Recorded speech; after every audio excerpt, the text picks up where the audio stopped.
Today, I will show you guys how dashboard captive portal looks like. As you can see here, the first thing that you need to do is log into the system. First, you need to know what is your tenant ID and your username and also the password.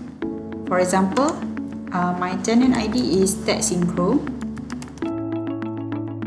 and for the username, I put it as admin and the password. So here we are. We can see the dashboard of captive portal, where it has page impression versus login, session summary, page impression, campaign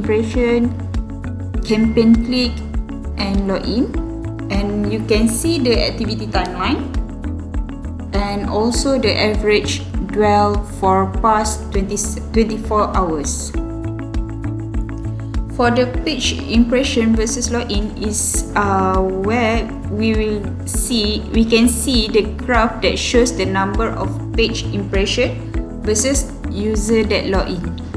This is helpful to determine if there is any activities going on.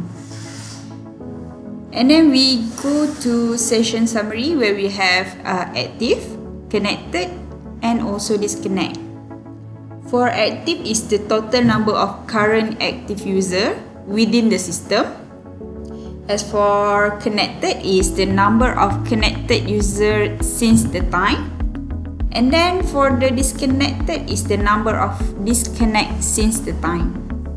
And then we go down here, we can see the page impression.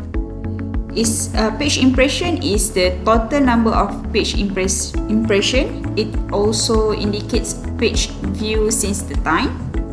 For the campaign impression is the total number of campaign impression. And then for the campaign click is the total number of campaign click. As for the login is the number of login since the time. And then we go down here, we can see the activity timeline. Activity timeline is the recent activity event, activity logs in the Kiwire system. And then for the average dwell for past 24 hours is the graph that shows the dwell time of all users for the past 24 hours.